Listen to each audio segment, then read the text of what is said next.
آج ہم بلوچستان کے گوادر شہر کی بات کریں گے۔ ہم جب بھی گوادر کی بات کرتے ہیں ہمارے خیال میں بس اتنا سا آتا ہے کہ بلوچستان کا وہ شہر خوبصورت ہونے کے ساتھ ساتھ ترقی یافتہ شہر ہے جس میں بہت سارے پروجیکٹس پہ کام چل رہا ہے۔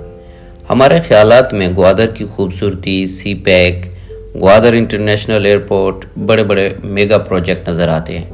جہاں ملک کی بڑی بڑی پارٹیز اپنے جلسے منعقد کرتی ہے، جہاں کرکٹس کے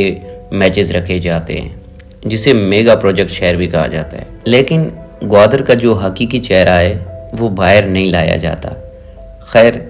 جہاں بلوچستان کی بات نہیں ہوتی وہاں گوادر کا چہرہ عوام کے سامنے لانا تھوڑا مشکل ہو جاتا ہے۔ آج ہم اس گوادر کی بات کر رہے ہیں جہاں نامی ترقی کی ہوا تو بہت تیز ہے، مگر اس ترقی کی وجہ سے آج گوادر ڈوب رہا ہے، کیونکہ وہ صرف نامی ترقی ہے مگر عملی کام کہیں نہیں نظر آتا۔ ایک بی بی سی کی رپورٹ کے مطابق جب 1954 میں امریکی جیولوجیکل سروے نے گوادر کو ڈیپ سی پورٹ کے لیے بہترین مقام قرار دیا تھا، مگر اس وقت سے اب تک مفاد پرست منفی پروپیگنڈا کرتے رہے ترقی کے نام پر۔ پھر چاہے 2002 سے 2007 تک پرویز مشرف کا بندرگاہ کی تعمیر کا معاہدہ ہو جو 24 کروڑ ڈالر کی لاگت سے مکمل ہوا تھا، پھر چاہے 2013 میں بندرگاہ کو چلانے کا ٹھیکہ سنگاپور کی ایک کمپنی سے لے کر یا پھر چینی کمپنی کے حوالے کیا ہو، جہاں پاکستان کے ساتھ ساتھ چین اور سنگاپور کے اربوں ڈالر کیوں نہ خرچ ہوئے ہوں، پھر چاہے چین کو گوادر کی بندرگاہ سے ملانے کا منصوبہ ہو جو معاہدہ 2015 میں دستخط ہوا تھا،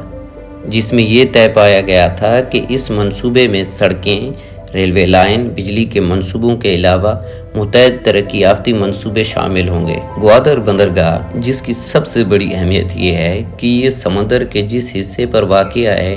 وہاں کا پانی گرم ہے، جو دنیا کے بہت ہی کم بندرگاہوں کی خصوصیات ہوتی ہے،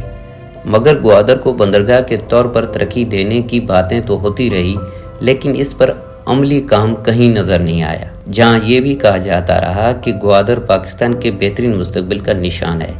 جس میں بیرونی سرمایہ کاری کے نت نئے مواقع پیدا ہو رہے ہیں، اور ایک طرف جہاں یہ دعویٰ کیا جاتا ہے کہ وہ انفراسٹرکچر جس کو بنانے کے لیے بلین ڈالر خرچ کیے، مگر اس کے باوجود آج گوادر ڈوب رہا ہے اور عوام سیلاب کی ضد میں ہے۔ سامنے آ رہا ہے کہ ہزاروں کی تعداد میں عوام گھروں سے بے گھر ہو چکی ہے، عوام نے سرکاری عمارتوں میں پناہ لے رکھی ہے، مگر جہاں گوادر میں بلوچ یکجہتی کمیٹی کے ساتھی پہنچ سکتے ہیں، لوگوں سے گوادر کے لیے مدد کی اپیل کر سکتے ہیں، ڈاکٹرز اور نرس کو رجوع کر سکتے ہیں، عوام کو یہ کہہ سکتے ہیں کہ آئیں سیلاب میں پھنسے لوگوں کو باہر نکالیں، ان کے خوراک سے لے کر ان کی گھروں کی چھت تک مدد کریں،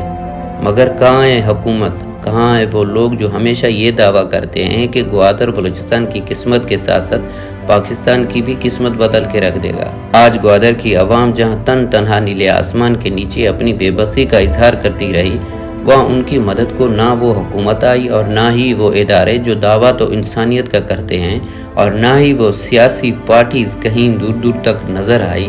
جو بلوچ نام پر سیاست تو اچھے طریقے سے کرتے ہیں، مگر جب کسی تکلیف زدہ بلوچ کو ضرورت ہوتی ہے